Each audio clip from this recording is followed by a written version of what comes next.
Inilah gereja yang kulihat, gereja yang dibangun di atas dasar Yesus Kristus sebagai batu penjuru dan gembala agung, yang altarnya selalu penuh dengan orang-orang yang bertobat dan hatinya haus dan lapar akan Roh Kudus, yang menaikkan pujian dan penyembahan dengan penuh cinta karena karyanya di atas kayu salib yang sempurna.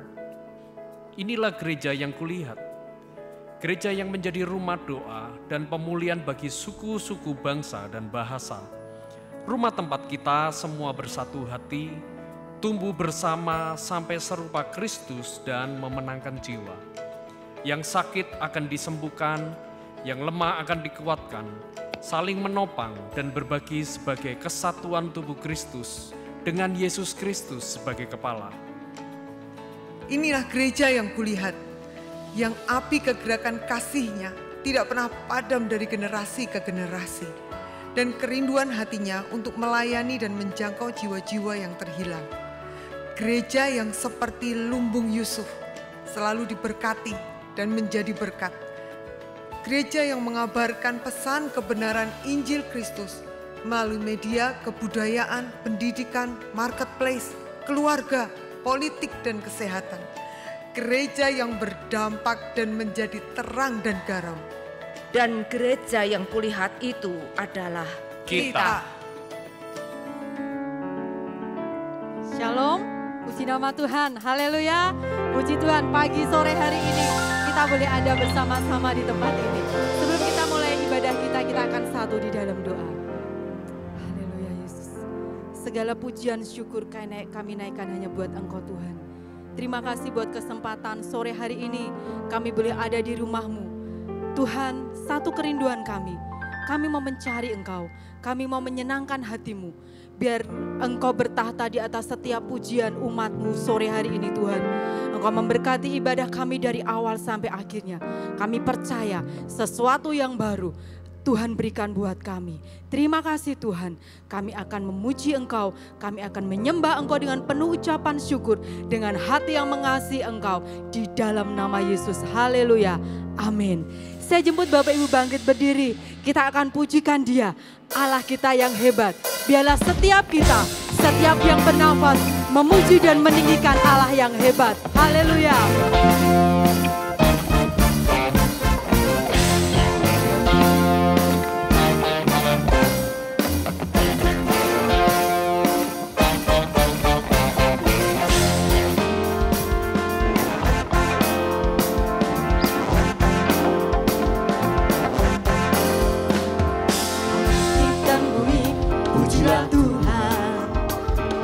Sebab Dia ciptakan semuanya,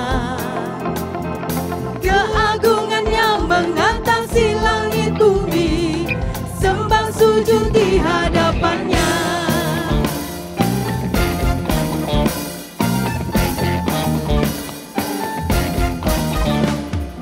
Langit dan bumi, pujilah Tuhan, sebab Dia ciptakan semuanya,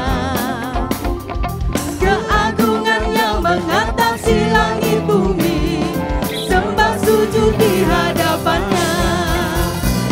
Ku puji, ku sembah, ku puji, ku sembah Yesus Kristus Sang Penebusku. Ku puji, ku sembah, ku puji, ku sembah Yesus Tuhan dan Rajaku. Haleluya. Biarlah setiap kita memuji dan membesarkan Allah yang hebat.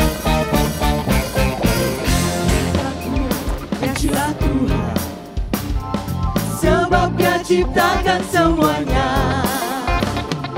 keagungannya mengatasi langit bumi, sembah sujud di hadapannya.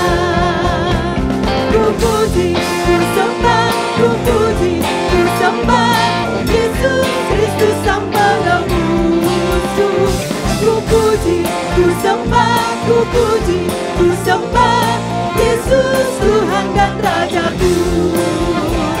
Ku puji, ku sembah, ku puji, ku sembah Yesus Kristus Sang Penebusku. Ku puji, ku sembah, ku puji, ku sembah Yesus Tuhan dan Rajaku. pasti akan selalu memuji dan menyembah Allah kita.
Setiap kita diberi kesempatan, mari kita sembah Dia dengan hati yang mengasihi Allah kita. Biar Engkau ada di atas pujian umat-Mu Tuhan.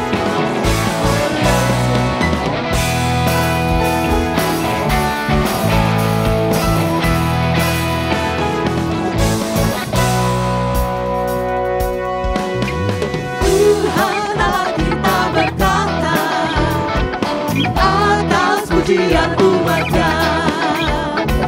Tuhan Allah kita berkata di atas pujian umat-Nya. Bila Allah hadir di tengah kita, kuasanya mengalir dengan dahsyatnya. Ada kuasa dalam pujian, bernyanyilah segenap hati dan jiwa. Kepada kuasa dalam pujian yang sanggup membungkam kekuatan lawan.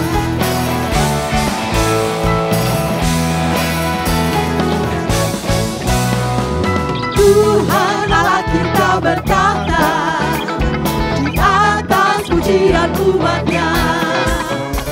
Tuhan Allah kita berkata di atas pujian umat-Nya. Bila Allah hadir di tengah kita, kuasanya mengalir dengan dahsyatnya. Ada kuasa dalam pujian, bernyanyilah segenap hati dan jiwa. Kepada kuasa dalam pujian yang sanggup membungkam kekuatan lawan. Ada kuasa dalam pujian, bernyanyilah segenap hati dan jiwa. Kepada kuasa dalam pujian yang sanggup membungkam kekuatan lawan. Ada kuasa dalam pujian, bernyanyilah segenap hati dan jiwa. Kepada kuasa dalam pujian yang sanggup membungkam kekuatan lawan. Ada kuasa dalam pujian, bernyanyilah segenap hati dan jiwa. Kepada kuasa dalam pujian yang sanggup membungkam kekuatan lawan. Yang sanggup membungkam kekuatan lawan. Yang sanggup membungkam kekuatan lawan.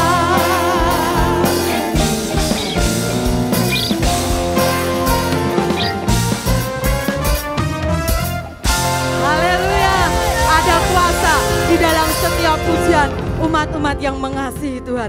Amin. Puji nama Tuhan. Saya persilakan Bapak Ibu duduk kembali. Kita akan siapkan hati kita. Haleluya Yesus Tuhan. Kami percaya Tuhan, Engkau anugerah yang terindah di dalam hidup kami. Kami bersyukur, kami berterima kasih. Haleluya Yesus Tuhan.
Pujian ini sebagai ungkapan syukur. Kau hatiku Tuhan, Kau tahu rinduku Tuhan, Kau tahu harapku, Kau tahu mimpiku di tangan-Mu Tuhan.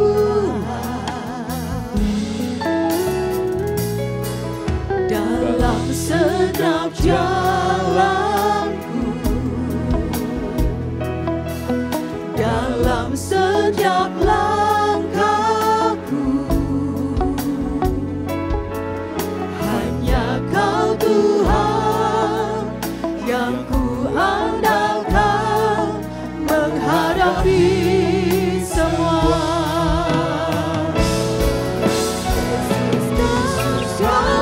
Anugerah terindah dalam hidupku, Kau sungguh berarti di setiap jalanku. Anugerah-Mu selalu mempesonaku. Yesus Kau terbaik, Yesus Kau termanis di dalam hidupku. Mari jemaat Tuhan, naikkan pujian ini sebagai doa kita di hadapan Tuhan.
Kau termanis di dalam hidupku. Mari kita mau sembah Tuhan. Terima kasih Yesus Tuhan, Engkau yang terbaik, Kau anugerah terbesar dalam setiap langkah kami, di dalam hidup kami. Kami bersyukur Tuhan, kami mau puji Engkau, kami mau tinggikan Engkau Yesus, Engkau Tuhan, Allah yang hidup, Allah yang mulia, Bapa yang kekal. Terima kasih, terima kasih.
Kami mengucap syukur Tuhan, sebab Engkau yang kami kagumi, Engkau yang selalu kami nantikan, Engkau yang selalu kami rindukan dalam hidup kami Tuhan. Syara lama kata karabaya lama ya lama syikara lama.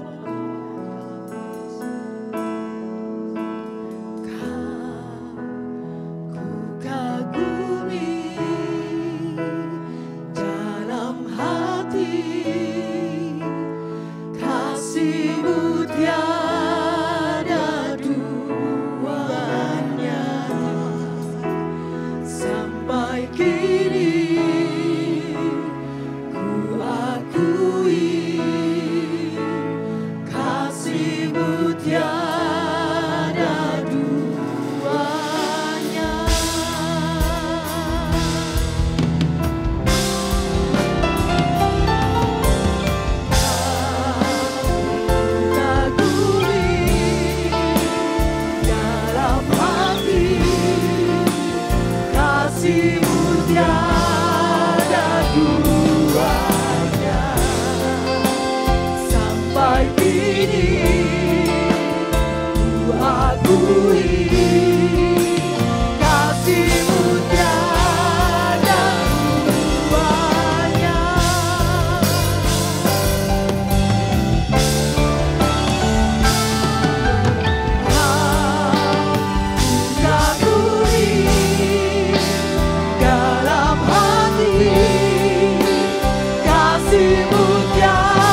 sampai kini ku akui kasih-Mu tiada duanya. Ku kagumi dalam hati kasih-Mu tiada duanya. Sampai kini ku akui kasih-Mu tiada. Mari jemaat, kita mengangkat tangan bersama-sama. Ku kagumi, kami kagum akan Engkau Tuhan. Kasih-Mu tiada duanya. Sampai kini Kau yang terutama bagi kami. Akui kasih-Mu tiada. Jemaat saja dari hatimu, ku kagumi, ku kagumi.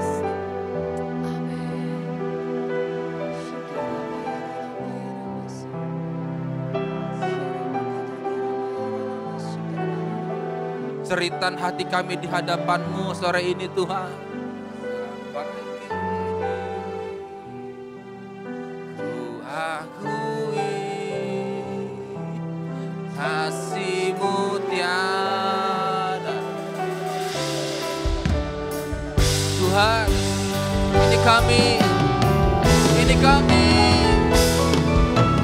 Kau kagumi dalam hati kasih-Mu tiada.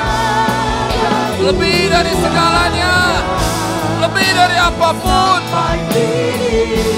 Tuhan, Engkau satu-satunya bagi kami. Kasih-Mu tiada duanya. Kasih-Mu tiada duanya. Amin. Kasih-Mu tiada duanya. Ya, beri tepuk tangan yang paling meriah buat kasih Allah yang tiada duanya. Dulu, sekarang, sampai selama-lamanya. Yang kami tahu kasih Tuhan tidak akan pernah pergi dalam hidup kami. Yang kami yakini dan yang kami hidupi, Tuhan selalu mengasihi kami. Ampuni kami kalau kami selalu keluar dari kasih Tuhan. Ampuni kami kalau kami selalu pergi dari kasih Allah. Kami hidup untuk diri kami sendiri. Tapi sore hari ini kami datang kepada Allah. Tuhan, kami akan kembali kepada Engkau.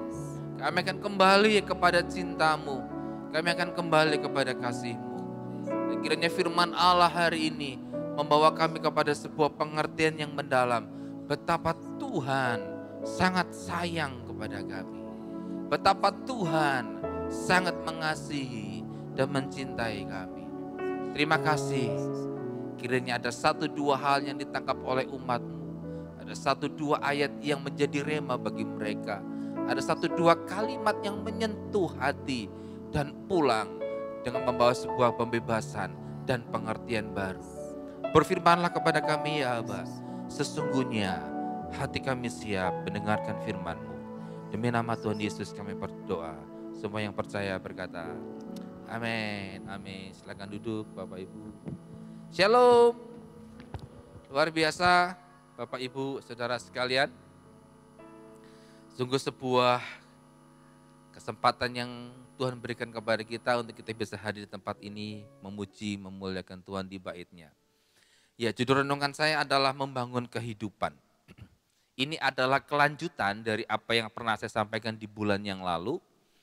Di bulan yang lalu saya menyampaikan sedikit review ya Bapak Ibu, bahwa dasar kehidupan kekristenan itu harus benar-benar betul, bukan asalan begitu. Kalau kita menyadari bahwa ternyata untuk menjadi orang Kristen itu kita harus menggali dalam-dalam. Menggali dalam-dalam kehidupan, menggali dalam-dalam sehingga kita akan menemukan sebuah sumber dari segala sumber kehidupan itu. Karena ada orang-orang di dunia ini yang membangun kehidupannya bukan di atas sebuah fondasi yang digali dalam. Tapi membangun kehidupannya di atas pasir. Apa itu pasir? Pasir itu bisa kekayaan, bisa keterkenalan, bisa apalagi sesuatu yang bersifat sementara. Mungkin relasi, membangun kehidupannya karena uang, bukan karena Tuhan. Dan orang-orang semacam ini apakah akan hidup? Pak, hidup, tetapi rohaninya akan mati.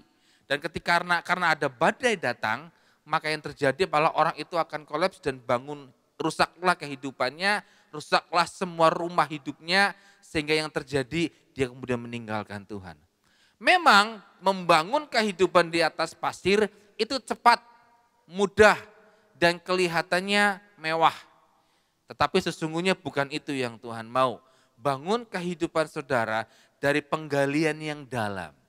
Dan ketika saudara menggali kehidupan lebih dalam, perlu usaha mencari Tuhan, perlu sungguh-sungguh mengikuti Tuhan, perlu keluar dari hati untuk mengerjakan sesuatu yang dari Allah. Dan ketika saudara melakukannya, saudara akan menemukan ada sebuah batu itu yang tidak akan pernah bisa digoyahkan oleh apapun juga. Dalam bahasa Alkitab disebut batu penjuru.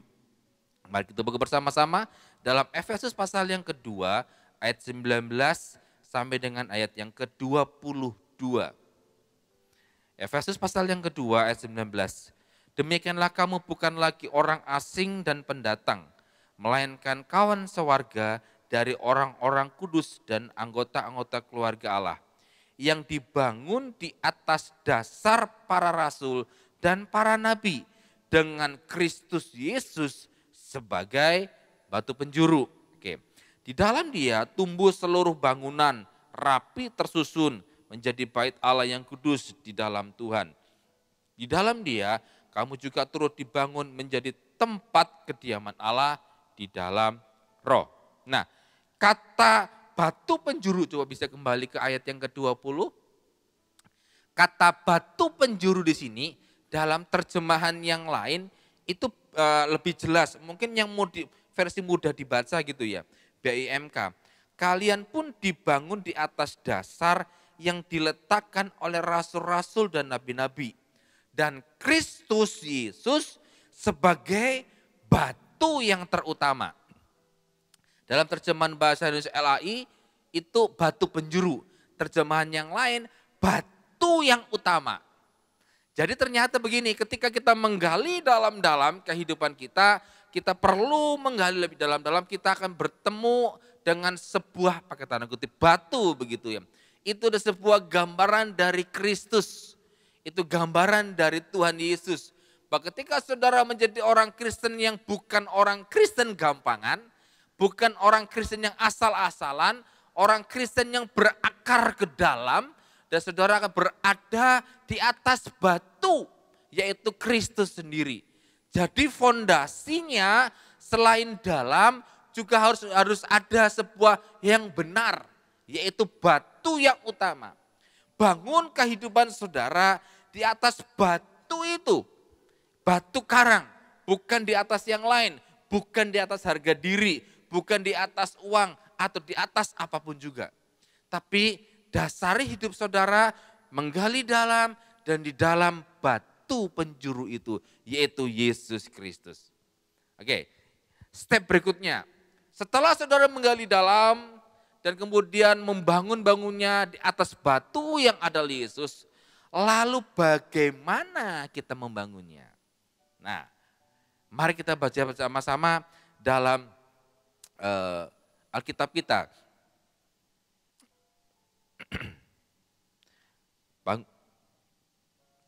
Saya bacakan. 1 Yohanes. Bisa ditayangkan Pak Wahyu? Dalam 1 Yohanes 4 pasalnya ayat yang ke-16. Alkitab bilang kepada kita, kita telah mengenal dan telah percaya akan kasih Allah kepada kita. Allah adalah kasih.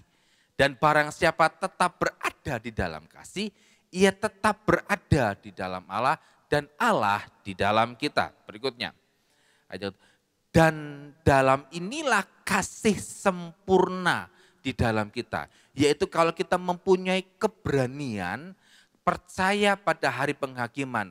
Karena sama seperti dia, kita juga ada di dalam dunia ini. Selanjutnya, di dalam kasih tidak ada ketakutan. Kasih yang sempurna melenyapkan ketakutan. Sebab ketakutan mengandung hukuman dan barang siapa takut, ia tidak sempurna di dalam kasih. Nah, mari kita belajar saat ini Bapak Ibu, bahwa batu penjarunya kan namanya Yesus nih. Batunya kan ada nama Yesus.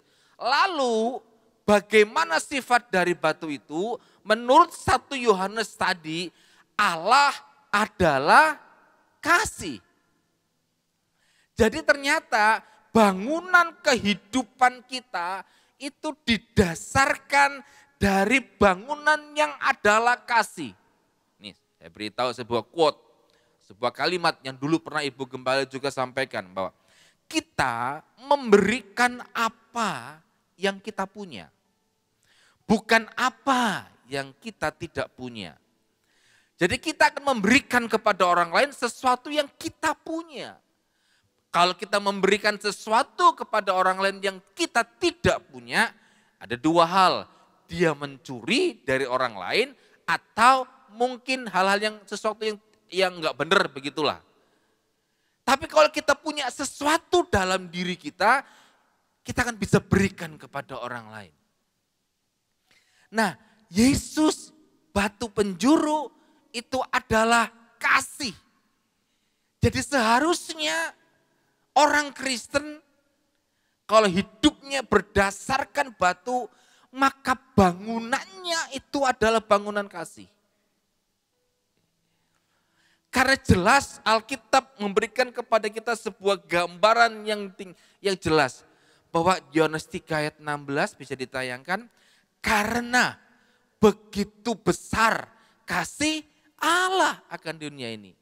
Lihat, dasarnya itu sudah kasih. Bapa memberikan Yesus kepada kita itu karena kasih. Dan Yesus sendiri itu adalah kasih. Tuhan itu adalah kasih. Allah adalah kasih. Jadi seharusnya kalau saudara ngaku nih wong Kristen, aku wong Kristen Pak, cek lahir ceprot oe wis dadi Kristen. Tapi bangunan yang dibangun di atasnya atas dasar kekerasan, atas dasar ambisi, atas dasar harga diri, atau atas apa yang lainnya. Saya bertanya, saudara membangun apakah di dalam batu yang benar atau enggak? Seharusnya kalau saudara tahu Yesus Kristus adalah batu penjuru, batu yang terutama yang adalah sifatnya kasih, maka bangunan kehidupanmu pun akan dibangun dengan kasih. Tidak mungkin. Kenapa? Tadi ingat quote saya bilang begini, apa yang saya punya, saya akan bisa memberikan kepada orang lain apa yang saya punya. Nah, yang Yesus punya itu apa? Allah adalah kasih. Itu yang Yesus berikan kepada kita. Jadi bangunannya harus bangunan kasih. Bukan ambisi, bukan keinginan pribadi. Bukan. Harusnya adalah kasih. Dan ada sebuah kalimat, coba dikembali ke ayat 16 tadi, di 1 Yohanes. Sebuah kalimat bilang gini, tetap tinggal di dalam kasih. Karena ada beberapa orang yang di luar kasih. Dia masih melayani, dia masih beraktivitas secara pribadi, secara biasa. Dia masih melakukan berbagai macam kegiatan di rumah tangga, di toko, di kantor dan lain sebagainya. Tapi kehilangan sesuatu yang ada, yang esensi, yaitu cinta. Apakah bisa? Bisa. Bisa banget. Wahyu pasal yang kedua. Wahyu pasal yang kedua, ayat yang keempat. Tetapi satu hal yang salah. Kamu lihat, ini dan terjemahan itu. Oke. Wahyu 2 ayat 4. Namun demikian aku mencela engkau karena engkau telah meninggalkan kasihmu yang semula. Oke. Ini jemaat Efesus. Mari kita sedikit lihat Jemaat Efesus kan kehilangan kasih mula-mula. Pertanyaan saya, bagaimana kehilangan mula-mula yang dimiliki oleh jemaat Efesus itu bisa hilang? Apakah jemaat Efesus ini orangnya jahat-jahat?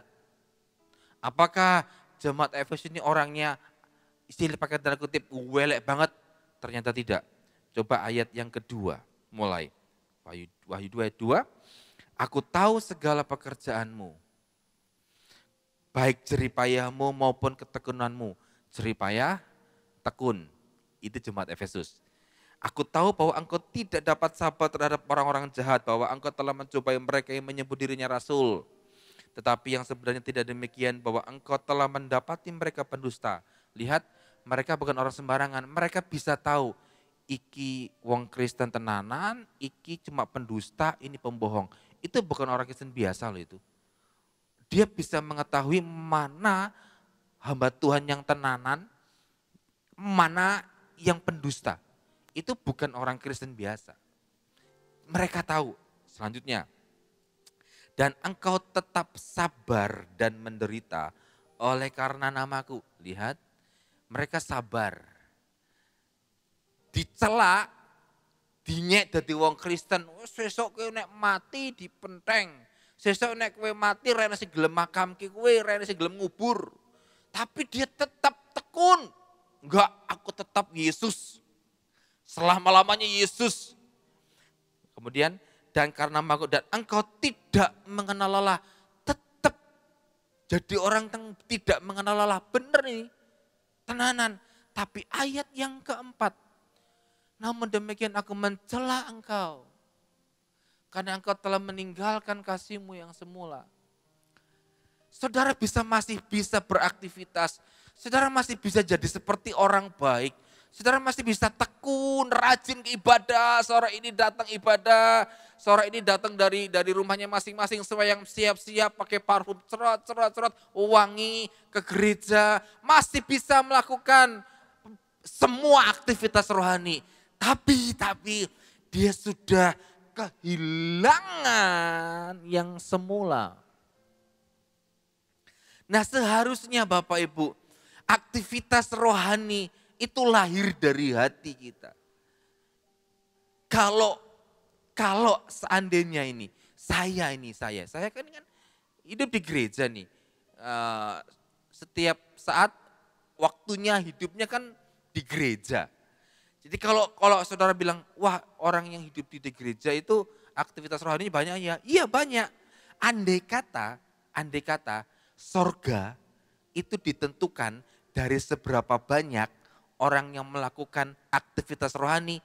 Aku, wong nomor 1 nang gereja dengan teman-teman full timer. Mergone apa? Sebendino nang gereja, mangan nang gereja, nguyuh nang gereja. Semuanya di gereja. Aktivitas rohani di gereja. Tapi apakah kerohanian seseorang itu didasarkan atas aktivitas rohani? Tidak. Tapi bagaimana hatinya itu tetap mengasihi. Makanya untuk tetap tinggal di dalam kasih itu enggak sembarangan. Kudu tenanan. Untuk tetap berada di dalam Tuhan. Jadi rajin kita enggak pas meh Desember tok. Enggak meh Natal lagi rajin. Enggak. Lagi meh cedak-cedak ben opo? Ben entuk souvenir, Pak. Aku teko nang gereja. Nanti kalau mulai Januari mode slip dimulai. Nanti ketika mau November mode on dinyalakan gitu. Rajin. Bukan. Orang yang tetap tinggal di dalam kasih itu dia tuh cuma memelihara hidupnya. Loh gini loh Bapak Ibu. 12 murid Tuhan Yesus. Mereka tuh tinggal dalam lingkungan Yesus. Yesus kemana mereka ada. Yesus ngapain mereka tahu. Yesus melakukan perbuatan ajaib mereka terlibat di dalamnya. Bahkan Yesus ngajarin mereka bagaimana punya iman percaya untuk melakukan tanda-tanda ajaib. Gitu aja loh ya. Masih ada satu orang sing gagal. Yudas Iskariot. Itu loh 12 orang tuh di lingkungan Yesus. Kemana-mana dengan Yesus. Itu aja masih ada yang gagal. Lah kita ini loh.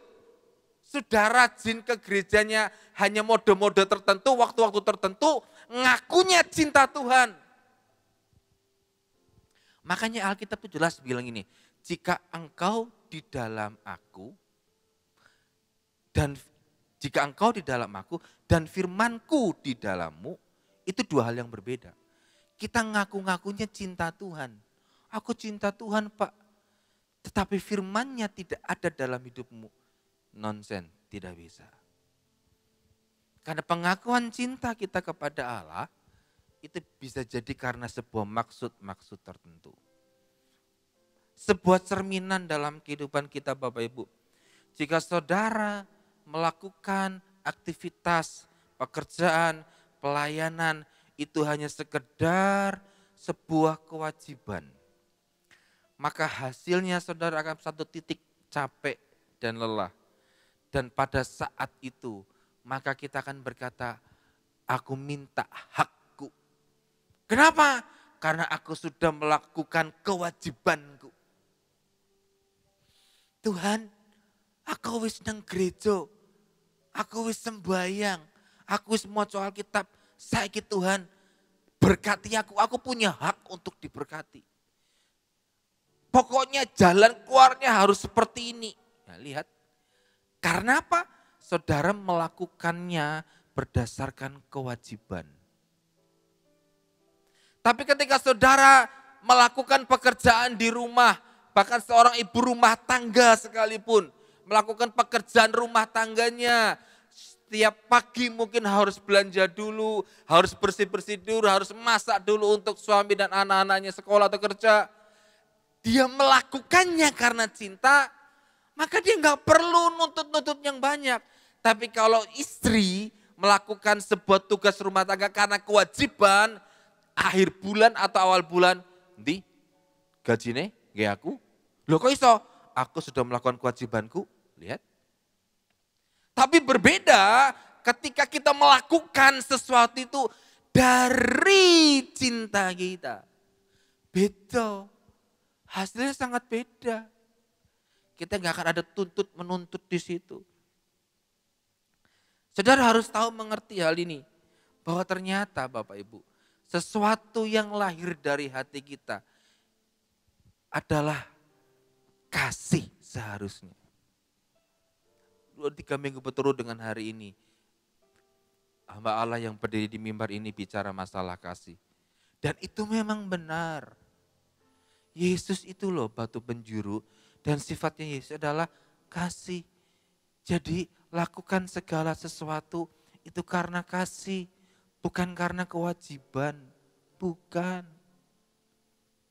Nanti kalau saudara melakukan karena sebuah kewajiban, saudara pasti akan menuntut namanya hak. Enggak begitu. Aku sudah rajin ke gereja, aku sudah bekerja bos, aku sudah melakukan ini bos, sekarang aku enggak, jangan. Mari kita meningkatkan hidup kita dalam sebuah pengertian dan peningkatan rohani. Bahwa ketika saudara bekerja, saudara melayani, lakukanlah karena saudara mencintai Tuhan. Sekalipun mungkin hak-hak saudara itu, pakai tanda kutip nih, tidak seperti yang saudara mau, tapi ketika saudara melakukannya dengan segenap hati, Tuhan itu enggak tutup mata kok. Saudara sudah berjuang keras, saudara sudah bekerja dengan sungguh-sungguh, sudah tidak lagi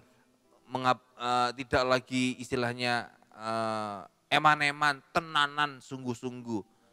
Toh ternyata ada orang-orang tertentu yang mengkat hak saudara. Bapak Ibu, Tuhan itu tidak tutup mata. Dia sanggup memberkati saudara lebih dari apa yang ditahan berkatnya dari orang lain. Bisa, tapi yang paling penting, sudahkah saudara melakukan hal itu karena memang mencintai Tuhan, mengasihi Tuhan. Itu harus terjadi karena dasar kita adalah fondasi kita adalah Yesus Kristus yang adalah kasih. Berikutnya, saudara tetap tinggal dalam kasih. Lalu bagaimana caranya Pak supaya kita tetap tinggal di dalam kasih? Tetap tinggal dalam kasih. Tidak ada cara lain, tidak ada cara lain. Hanya satu saja, berkorban. Oke, sekarang coba tengok kanan kiri, katakan berkorban. Ayo sampaikan berkorban.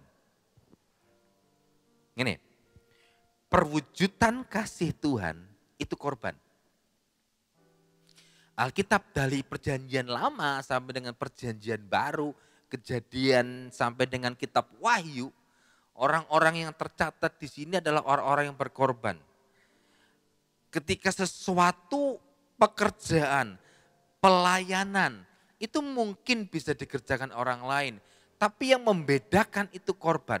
Begini, Nuh, Daud, Yosua, Paulus, Salomo, Yesus, itu adalah orang-orang yang mau berkorban. Nuh berkorbannya di mana? Nuh itu membuat bahtera dalam jangka waktu yang cukup panjang. Bertahun-tahun. Kenapa bertahun-tahun? Pada waktu itu belum pernah ada orang yang membuat bahtera.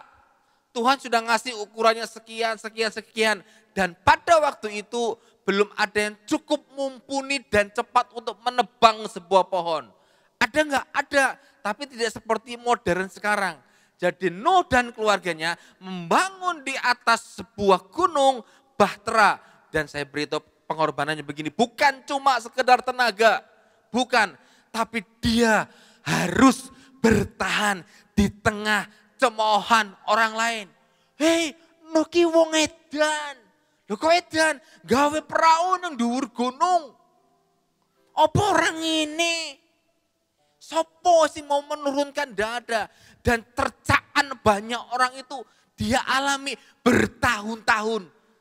Tapi dia tetap melakukannya. Daud dalam perjalanannya memindahkan tabut Allah menuju ke Yerusalem. Di tengah jalan sebuah peristiwa mampir di rumah Obed Edom. Tapi setelah itu Daud mempersembahkan ratusan kambing domba. Menari-nari bak orang-orang yang seperti gila begitu. Makanya istrinya Daud bilang begini, kamu ini narinya kayak orang edan. Itu korban. Salomo membangun bait suci dengan lapisan-lapisan yang sangat luar biasa. Presisi dan isinya tuh emas semuanya. Yesus Kristus, dia mati di kayu salib, itu korban. Paulus itu, saya bilang ini luar biasa nih, dia puasa. Oh bagus Pak, enggak, dia puasa karena terpaksa. Enggak punya duit, dia terpaksa.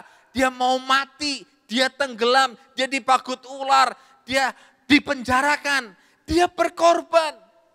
Jadi kalau saudara mencintai pasanganmu, saudara mencintai suami, mencintai istri, tapi tidak mau berkorban. Saya bertanya, kamu cinta atau cuma memanfaatkan? Kan itu. Saya pernah khotbah di FOG. Lagi nih, kenapa kamu mencintai? Ya karena dia orangnya baik Pak, pengertian. Dia ngantarin saya ke gereja, dia membantu saya bikin PR, dia menjemput saya sekolah, ngantar pulang sekolah, nah, gitu. Loh, berarti kan pacarmu dimanfaatkan kamu. Berarti, lah kalau tiba-tiba dia tidak mau ngantar kamu sekolah, dia tidak baik, apa kamu dia tidak cinta? Berarti kamu sedang memanfaatkan orang itu. Orang yang mencintai itu pasti berkorban. Jadi berbahagialah ketika ada suami yang berkorban untuk istrinya. Ada keluarga yang berkorban untuk anaknya. Ada istri yang berkorban sekuat tenaga untuk merawat suaminya yang sakit mungkin. Enggak apa-apa, itu cinta. Itu cinta. Makanya dalam sebuah istilah, dalam korban itu namanya beyond human. Melebihi sifat kemanusiaan. Apa itu beyond human atau melebihi sifat kemanusiaan? Begini, jika ada anak SMA, kelas 1 SMA, kelas 1 SMA itu kelas berapa? 9, 10. Kelas 10 itu mengerjakan matematika anak kelas 3 SD. Dengan sangat cepat dan sangat mudah, itu bukan beyond human, itu memang sudah yang ngerjain pekerjaan kecil pasti bisa lah. Misalkan anak saya perempuan, sekarang kelas 7, suruh ngangkat semen 25 kilo, 50 kilo, ya enggak bisa. Enggak bisa. Karena memang tidak bisa, ya memang enggak bisa karena umurnya dan tenaganya enggak bisa. Tapi kalau misalkan saya mengangkat barang 1 kilo, wah kayaknya tenanan iso, ya itu wajar. Itu bukan beyond human, itu bukan berkorban. Saudara bisa kok melakukannya. Tapi ketika saudara itu berada dalam satu titik, misalkan kelemahan nih, contoh. Saudara orang yang temperamental. Saudara orangnya suka cepat marah nih gitu, emosian begitu.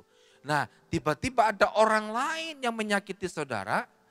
Karena saudara tipenya orang yang temperamental, suka emosi, pengen bales. Pengen tak bales. Tapi saudara berkata, Tuhan aku pengen bales Tuhan. Tapi saudara putuskan, aku enggak mau bales. Itu korban.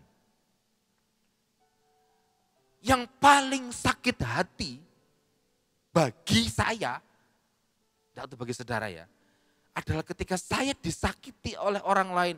Dasar, ngelek, cilik, lemu, ireng, urip pisan. Yopo kayak gitu. Itu bukan kalimat kasar yang diucapkan oleh orang itu. Bukan. Yang paling saya menahan sakit adalah gini. Aku bisa membalas lebih kejam dari apa yang dia lakukan. Tapi aku memilih untuk tidak melakukannya.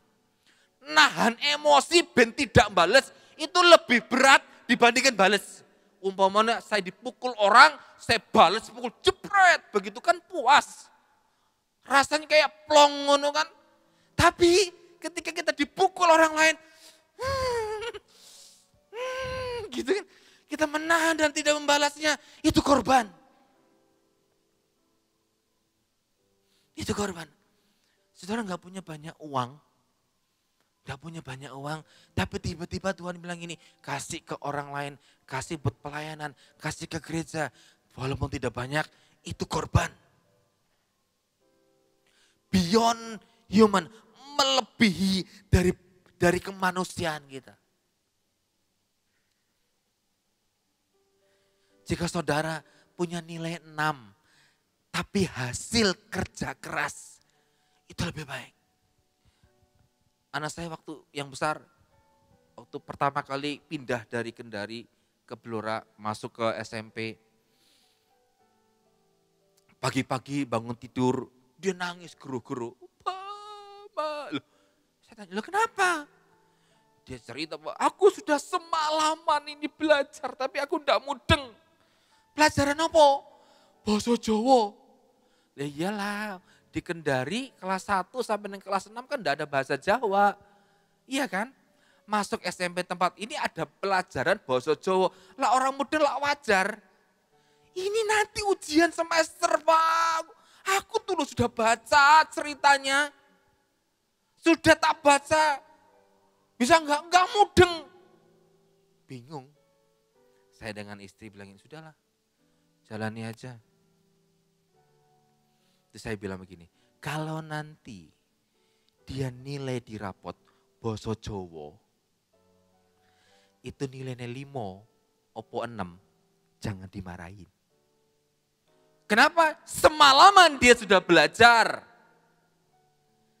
Ya sudah, lakukan saja.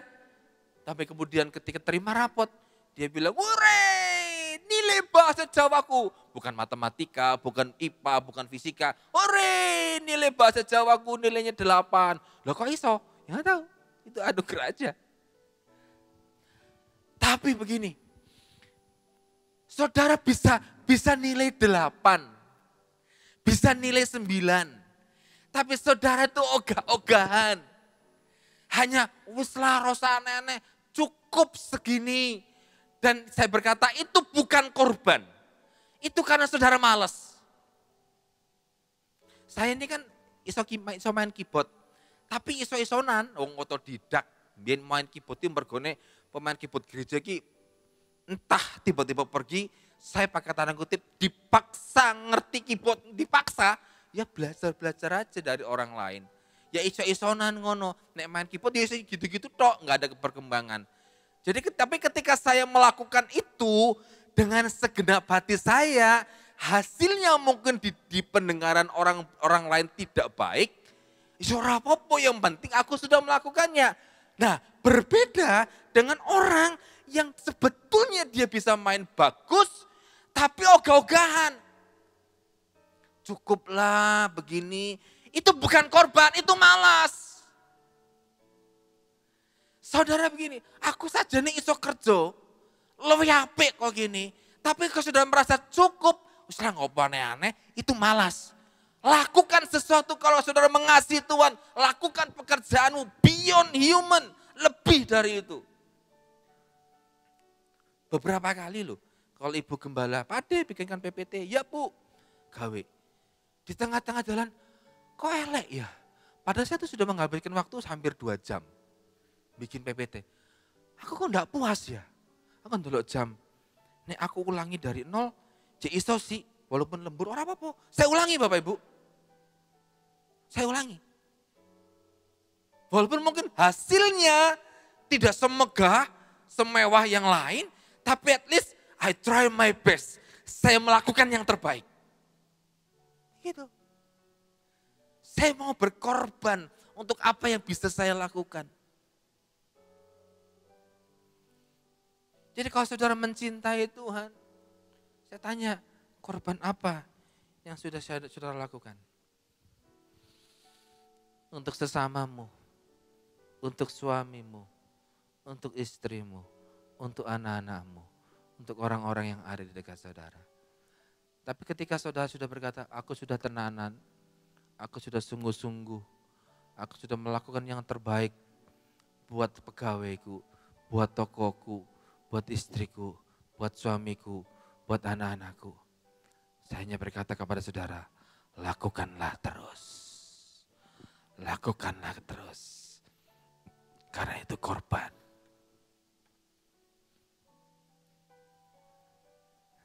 Ada orang-orang tertentu di sini yang mendekorasi segala sesuatu di sini itu sampai enggak kerja beberapa hari, saya tahu dia berkorban. Dia sedang membangun sebuah kehidupan karena dia cinta Allah. Dia melakukan sesuatu.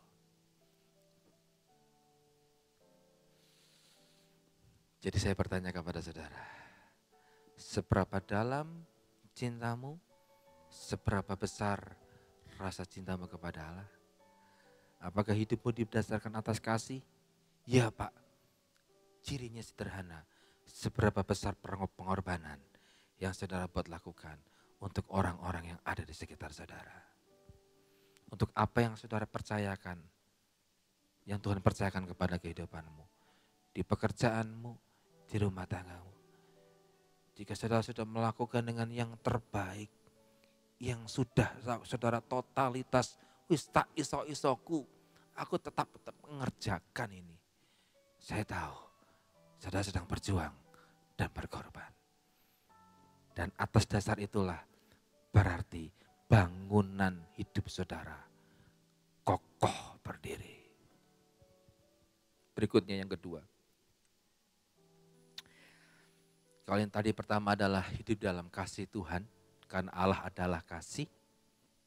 Yang kedua begini, genapi semua tujuan hidup saudara. Seorang pekerja, seorang pengusaha, seorang pelayan toko, seorang guru, seorang bisnismen, seorang dosen, seorang dokter, ada seorang polisi, ibu rumah tangga. Itu dalam kehidupannya itu ada tujuan ilahi. Kenapa saudara menjadi seorang dokter? Ada tujuan Tuhan. Kenapa saudara menjadi seorang pengusaha? Itu ada tujuan ilahinya. Kenapa saudara menjadi seorang ibu rumah tangga nggak bekerja seperti yang lain? Itu ada tujuan ilahinya. Seperti saya, kenapa saya seorang full timer? Ada tujuan ilahinya. Dan yang paling utama adalah begini, sudahkah saudara tahu tujuan ilahi dalam kehidupanmu? Dan kemudian menggenapi tujuan itu. Gimana caranya Pak? Ayo kita buka bersama-sama. Mazmur pasal yang ke-139.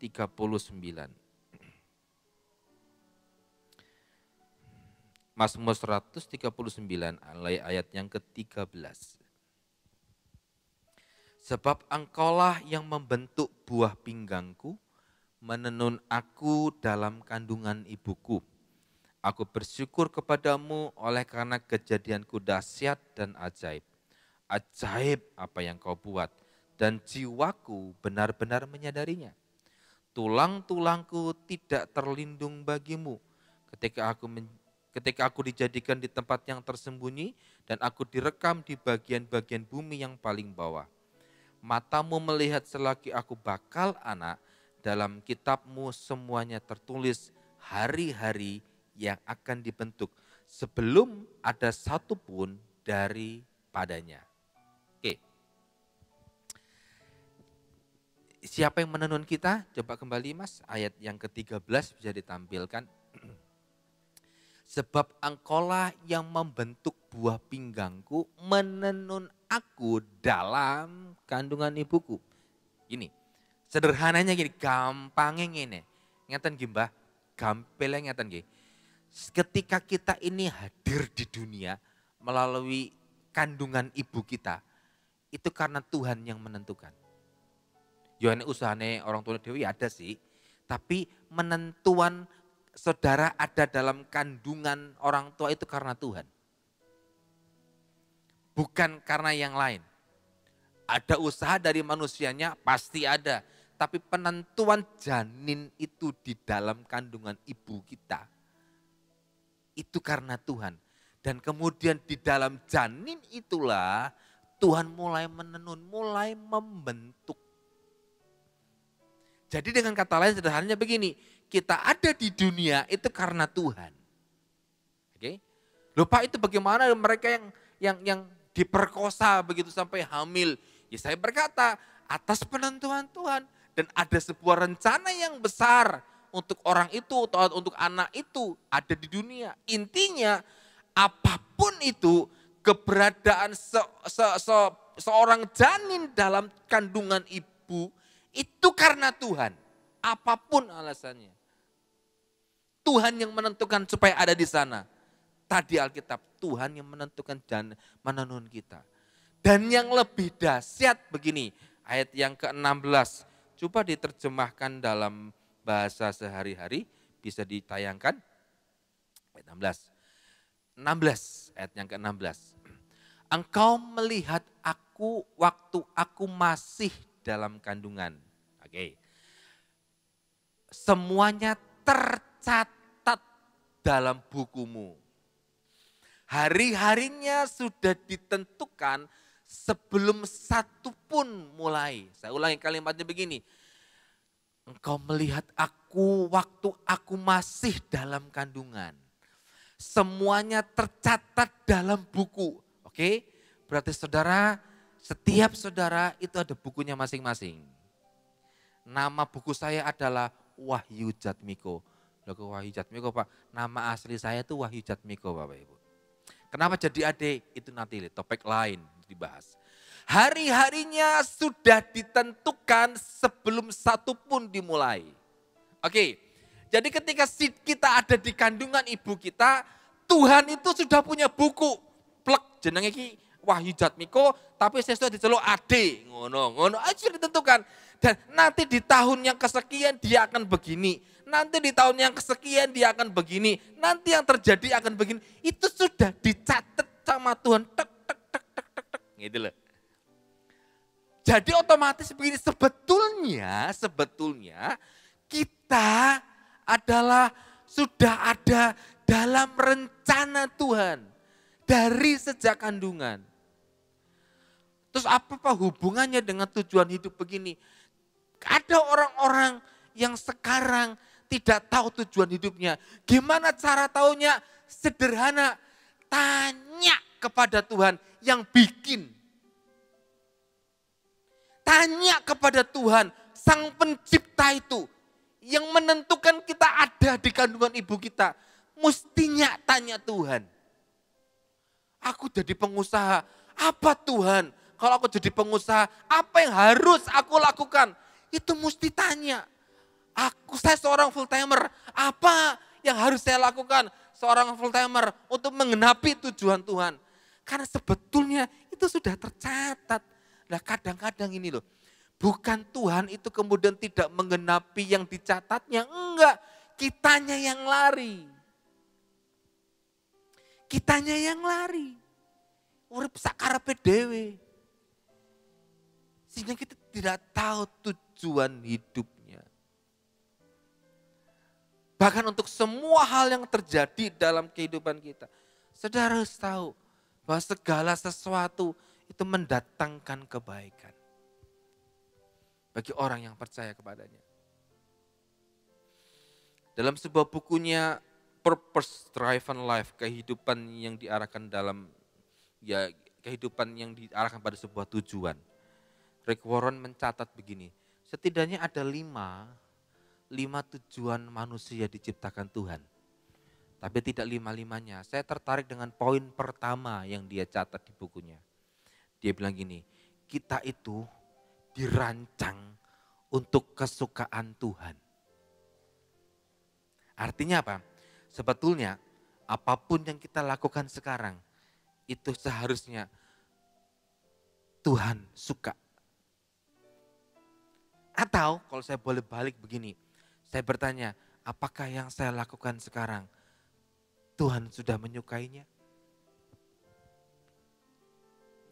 Dan ketika kita mengerti, oh ternyata aku ini jadi pengusaha itu karena ini. Karena itu. Karena ini dan aku harus melakukan ini, melakukan itu. Percayalah, saudara sedang membangun kehidupanmu kepada sesuatu yang lebih baik lagi. Kenali tujuan saudara. Carane piye Pak? Sembayango, berdoalah. Kepada siapa? Kepada Tuhan. Kenapa harus berdoa? Karena Tuhan yang menciptakan kita dari sejak kandungan. Hari-harinya itu sudah ditentukan Tuhan. Nanti itu kamu begini, nanti itu begitu.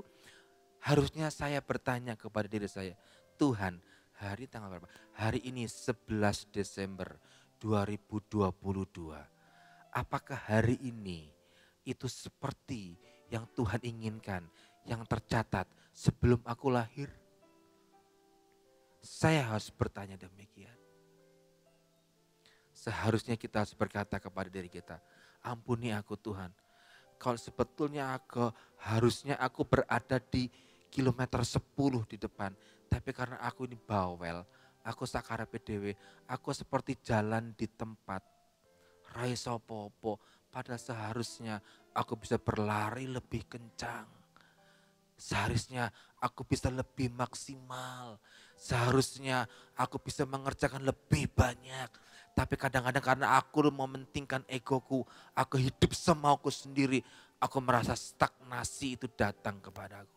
Mulai hari ini, tanya kepada Allah, apakah hari ini adalah waktu yang memang Tuhan mau kita ada di dalamnya, atau mungkin kita telah jauh melenceng dan belum ada kata terlambat untuk tetap kita berada dalam naungan Tuhan. Saya panggil worship leader dan singer, pemain musik. Saya tutup dengan sebuah kisah. Ada teman saya, seorang pimpinan perusahaan tertentu di Indonesia cukup terkenal. Dia ada di kota Makassar. Di kota Makassar areanya itu sangat luar biasa karena Sulawesi Selatan itu lebih maju dibandingkan Sulawesi Tenggara. Kota Makassar itu kayak Semarang tapi lebih gede lagi lah, begitulah. Jadi ya hampir sama sih Semarang dengan Makassar, hampir sama begitu. Nah, tapi karena area kerja itu luas, karena dia pimpinan wilayah Sulawesi Selatan, dia punya job yang sangat banyak, anak buah banyak, otomatis pakai tanda kutip gajinya lebih besar. Bukan cuma gaji lebih besar, ceperannya pun banyak, kan gitu. Nah, tiba-tiba entah bagaimana latar belakangnya saya kurang paham, dia ditempatkan dilempar ke kota Kendari. Kota Kendari itu awal zaman dulu itu di ibu kota provinsi tapi kecil begitu loh, kecil banget gitu loh. Dengan Purwodadi mungkin dulu lebih besar Purwodadi mungkin dulu ya. Sekarang lebih besar karena perkembangan begitu. Nah, dia protes kepada pimpinannya. Loh, kenapa aku dilempar ke Kendari begitu? Perusahaan begini, kalau kamu nggak mau saya lempar ke Kendari, udah kamu keluar dari perusahaan ini. Gitu. Lalu dia berangkat ke Kendari dengan jengkel, dengan marah gitu kan. Dan ketika tahun-tahun pertama dia ada di Kendari, dia berontak, bukan berontak, ya protes gitu. Kenapa? Di Makassar dia biasa dugem. Setiap kali dapat objekan, dapat orderan, dia masuk diskotik, nonton film, top pub dan sebagainya. Minum lah biasalah, hangout sama teman-temannya. Nah di Kendari kan lebih sepi begitu. Dia mau hangout kemana, nggak ada teman, dia mulai protes. Jadi dia berkata, aku ini dibuang Tuhan kali ya. Tapi seiring berjalannya waktu, 2 tahun, 3 tahun, 4 tahun. Tiba-tiba dia datang kepada saya begini, Pak, saya bersyukur loh Pak, saya dibuang ke Kendari. Loh, kenapa? Dulu Pak, kalau saya nggak dibuang ke Kendari, hilang hidup saya, hancur keluarga saya. Betulan. Dan saya di kota besar itu minum minuman keras, main perempuan dan lain sebagainya. Istri nggak diabaikan. Masuk ke dalam kota kecil yang tidak sebesar kota besar. Setiap hari harus bertemu dengan istri, pakai tanda kutip, mau nggak mau berkomunikasi dengan istri, mau nggak mau ke gereja, mau nggak mau harus mengikuti pelayanan. Dan itu ternyata membuat sebuah pertumbuhan rohaninya. Dan dia bilang begini, saya bersyukur saya dibuang Tuhan ke Kendari supaya Tuhan memulihkan saya dan keluarganya. Lihat dalam sebuah waktu tertentu, kadang-kadang Tuhan mengizinkan sesuatu tidak baik datang menimpa saudara. Bukan Tuhan jahat, bukan Tuhan tidak baik, tapi Tuhan sedang membawa kita. Ini loh tujuanmu ki ben kowe ki pulih. Tujuannya supaya kamu melakukan ini. Kadang kita dibenturkan dengan sebuah tembok yang tebal dan tinggi. Supaya kita sadar, oh iya, aku harus kembali kepada Tuhan. Genapi tujuan hidupmu. Jangan salahkan siapapun. Kalau banyak hal-hal terjadi tidak sesuai dengan harapan. Tapi berkatalah, Tuhan, hidupku harus mengenapi firman-Mu. Hidupku harus mengenapi seperti yang Tuhan mau dalam kehidupan kita. Mungkin tidak menyenangkan, mungkin. Tapi gak apa-apa, berkatalah kepada Dia seperti ini. Hidupku menggenapi firman-Mu, tanda mujizat sertai setiap langkahku. Kau bersamaku di dalamku, jadi bukti kebesaran-Mu. Hidupku menggenapi firman-Mu, tanda mujizat sertai setiap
firman-Mu. Tanda mujizat sertai setiap langkahku. Kau bersamaku di dalamku, jadi bukti kebesaran. Mari kita berdiri bersama-sama. Tuhan, ini kami Tuhan. Hidupku menggenapi firman-Mu. Tanda mujizat sertai setiap langkahku. Kau bersamaku di dalamku, jadi bukti kebesaran. Angkat tangan. Hidupku, hidupku menggenapi firman-Mu. Kami harus mengenapi rencana Tuhan. Tanda mujizat sertai setiap langkahku. Kau bersamaku di dalamku, jadi bukti kebesaran. Sekali lagi, hidupku Tuhan. Hidupku menggenapi firman-Mu. Amin. Tanda mujizat sertai setiap langkahku. Kau bersamaku di dalamku. Ya, kami harus mengenapi rencana Tuhan. Kami harus berada dalam kasih-Mu Tuhan. Mengenapi firman-Mu. Amin. Tanda mujizat sertai setiap langkahku. Kau bersama pada Ibu Gembala di dalamku, jadi bukti kebesaran-Mu. Hidupku menggenapi firman-Mu. Tanda mujizat sertai setiap langkahku. Kau bersamaku di dalamku, jadi bukti kebesaran-Mu. Ya, Bapak Ibu Saudara, kita mau terus bertumbuh menjadi kuat dalam kasih. Kita menggenapi tujuan Tuhan dalam setiap hidup kita. Kita harus mengalami yang namanya pengalaman pribadi tentang kasih Tuhan. Paulus, dia bernama Saulus, dia berkata, Tuhan Yesus datang untuk menyelamatkan orang berdosa. Dan orang yang paling berdosa itu adalah aku, kata Paulus. Aku seorang penganiaya, aku seorang yang ganas, aku seorang yang sombong, aku seorang yang paling jahat. Dia berkata, tapi aku mendapatkan kasih karunia Tuhan. Sebab itu Paulus berkata, tujuan hidupku untuk supaya aku mencari dan menyelamatkan yang hilang. Sebagaimana tujuan Yesus datang ke dunia ini, menyelamatkan orang berdosa. Dia berkata, memberitakan Injil, memberitakan tentang kasih Tuhan, itu adalah keharusan bagiku. Hidupku, dia berkata, menyatakan kasih karunia buat setiap orang. Karena Yesus Kristus yang adalah kasih, dia dasar batu penjuru itu. Dialah dasar imanku, dia ada di dalam aku, dia bersama dengan aku. Kita bisa mengasihi karena Yesus ada dalam kita. Fokusnya Rasul Paulus menjadi berubah. Dulu orang jahat, penganiaya orang Kristen. Dia menjadi seorang pemberita Injil. Dia tidak takut ancaman. Dia rela berkorban apapun juga. Karena kasih yang mendorong dia. Amin. Kita bisa mengasihi keluarga, mengasihi suami, mengasihi istri, mengasihi siapapun, bahkan musuh. Orang-orang yang belum mengenal Yesus. Karena dasarnya, batu penjurunya, kasih Yesus ada dalam kita. Alami kasih, renungkan kasih Tuhan. maka kita akan menjadi seperti Rasul Paulus. Fokus hidup kita menjadi berubah, bukan dunia, tapi keselamatan. Amin. Hidupku, sekali lagi, ayo masing-masing kita datang sama Tuhan. Tidak peduli siapapun kita dipilih Tuhan. Kau bersamaku di dalamku, jadi bukti kebesaranku. Kau bersamaku di dalamku, jadi bukti kebesaranku. Kau bersamaku di dalamku, jadi bukti kebesaranmu. Haleluya, haleluya, haleluya. Kami tidak akan pernah meragukan tentang kasih Tuhan. Siapapun kami, apapun yang pernah kami perbuat, Tuhan telah memilih dan menyatakan kasih karunia kepada setiap kami. Aku dipilih seperti Rasul Paulus dipilih. Sebab itu aku tahu apa yang menjadi tujuan hidupku. Menyenangkan hati Tuhan, melakukan kehendak Tuhan, menyelesaikan pekerjaan Tuhan, memberitakan tentang kasih karunia buat setiap orang. Tuhan Yesus, ini kami tidak memiliki apa-apa dari diri kami sendiri. Tetapi kami memiliki Engkau, Sang Kasih itu Tuhan. Engkau ada dalam kami, bersama-sama dengan kami. Kami dapat memberi karena kami memiliki Engkau. Kami dapat mengasihi karena kami memiliki kasih. Terima kasih Tuhan buat kasih karunia. Bukan karena kebaikan, bukan karena kehebatan kami. Namun kasih karunia Allah telah turun, memilih, menetapkan kami. Supaya kami menggenapi tujuan hidup ini. Tuhan, terima kasih untuk firman yang sudah kami dengar pada malam hari ini. Urapan hikmat-Mu turun mengalir atas hamba-Mu. Pakai dia lebih lagi Tuhan. Dan Tuhan berkati keluarga, berkati apa yang dikerjakan. Terima kasih, kami bersyukur kepadamu. Malam hari ini kami mau Tuhan memberi hidup kami sepenuhnya bagi Tuhan. Kami mau juga mengatakan kepada Tuhan, bahkan kepada setiap orang, bahwa akulah orang berdosa yang telah dipilih oleh Tuhan, mendapatkan kasih karunia Tuhan. Itu cukup bagi kami dan itulah yang akan meluruskan fokus hidup kami. Supaya kami boleh hidup berkenan dan melakukan apa yang jadi kehendak Tuhan. Terima kasih Engkau memberkati setiap kami, umat-Mu, dan kami semua Tuhan siap memberi diri bagi Tuhan. Terpujilah Tuhan kekal selamanya. Dalam nama Yesus, semua yang diberkati dan menerima kasih karunia Allah berkata, amin, amin. Silakan duduk Bapak Ibu Saudara, kita akan dengarkan pengumuman.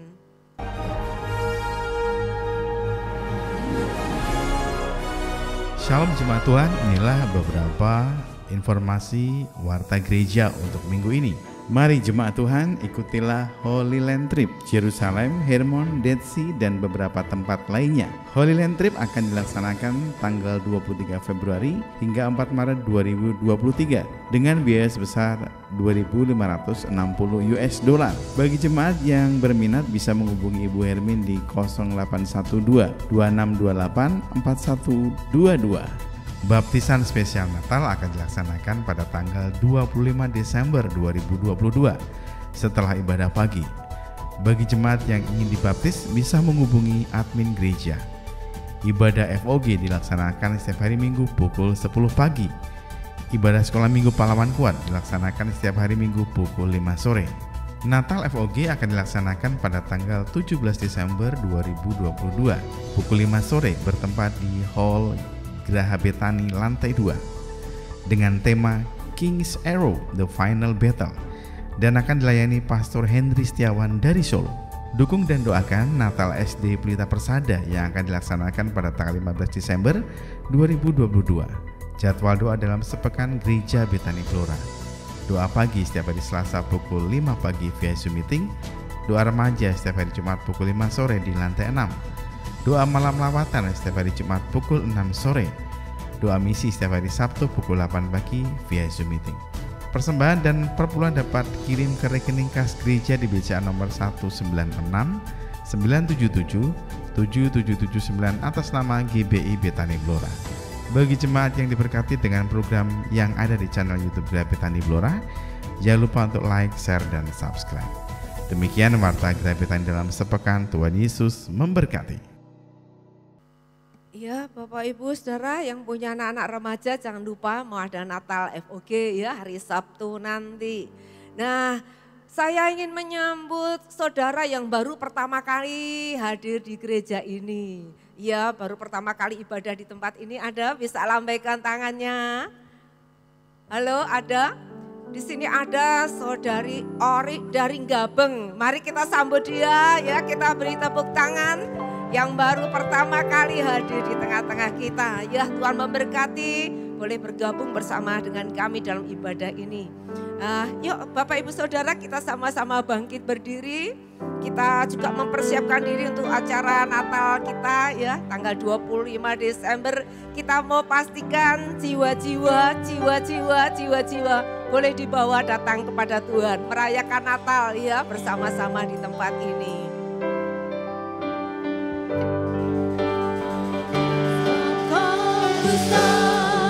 Perbuatanmu ajaib, tiada seperti Engkau, tiada seperti Engkau, sebab Kau besar. Perbuatanmu ajaib, tiada seperti Engkau,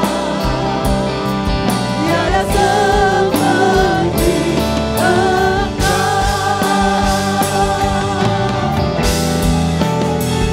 Sebab Kau besar, perbuatanmu ajaib, tiada seperti Engkau, tiada seperti Engkau. Sebab Kau besar, perbuatanmu ajaib, tiada seperti Engkau, tiada seperti Engkau, tiada seperti Engkau, tiada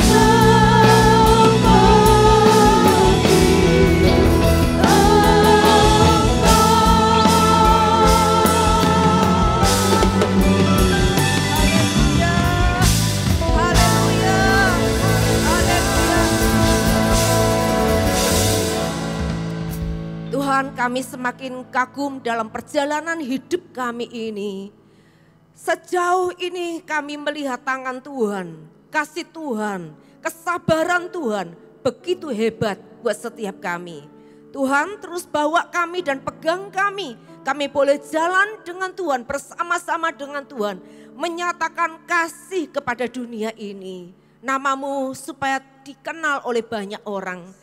Terima kasih, kami dipuaskan dalam hadirat Tuhan, kami diberkati dalam ibadah ini, dan sebentar kami akan meninggalkan tempat ini. Kami mau berdoa terlebih dahulu untuk acara-acara Natal yang akan diselenggarakan, baik di gereja ini maupun di cabang-cabang. Kami serahkan dalam tangan kasih Tuhan, kami rindukan lawatan Tuhan, kami rindukan jiwa-jiwa boleh datang kepada Tuhan. Karena Engkau datang untuk menyelamatkan orang berdosa. Kiranya Tuhan bangkitkan setiap kami, roh kami, belas kasihan untuk kami menjangkau mereka. Supaya mereka boleh datang di tempat ini bersama-sama dan mereka boleh mengalami kasih Tuhan dan mereka boleh diselamatkan. Terima kasih, kami juga boleh membawa persembahan syukur kami kepada Tuhan. Kami juga membawa persembahan untuk hari Natal. Kami juga mengembalikan 1/10 apa yang jadi milik Tuhan. Semuanya Tuhan kami tahu ini datangnya dari Tuhan. Kami rindukan apa yang jadi persembahan kami ini boleh kembali digunakan untuk kelebaran kerajaan Tuhan. Terima kasih Tuhan, sebentar kami akan pulang, kami akan meninggalkan tempat ini, kami mau angkat tangan kami. Tuhan kiranya berkat yang terbaik, yaitu kasih-Mu yang terus mengalir dalam kehidupan kami, membasahi kami, bahkan menenggelamkan kami, mencengkeram kami dalam kasih-Mu. Sehingga Tuhan, kami tidak takut lagi karena kasih yang sempurna melenyapkan ketakutan. Kami boleh pulang dengan sukacita, kami boleh pulang dengan damai sejahtera, kami pulang dengan berkat anugerah yang terbaik, dengan roh yang menyala untuk mengasihi Tuhan dan sesama kami. Terima kasih Tuhan, semua berkat yang terbaik Tuhan sudah karuniakan buat kami semua yang percaya kepadamu. Diberkati Engkau dengan kesehatan, kekuatan, yang sakit Engkau disembuhkan Tuhan. Pulanglah dengan sukacita, yang saat ini datang dengan masalah persoalan, pulang dengan kekuatan, dengan sukacita, karena pengharapan kita ada dalam Yesus Kristus Tuhan. Dia yang mengubah masalah kita menjadi mukjizat. Yang datang di tempat ini dengan kekurangan, kami percaya kami pulang dengan berkat dan kelimpahan Tuhan.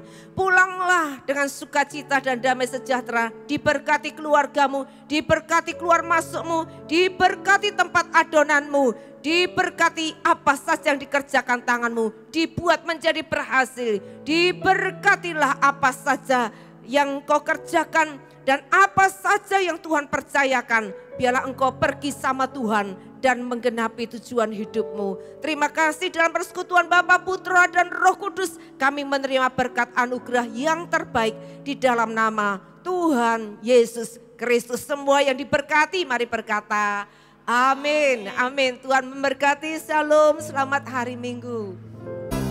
Ada kuasa dalam pujian, bernyanyilah segenap hati dan jiwa. Sebab ada kuasa dalam pujian, yang sanggup membungkam kekuatan lawan.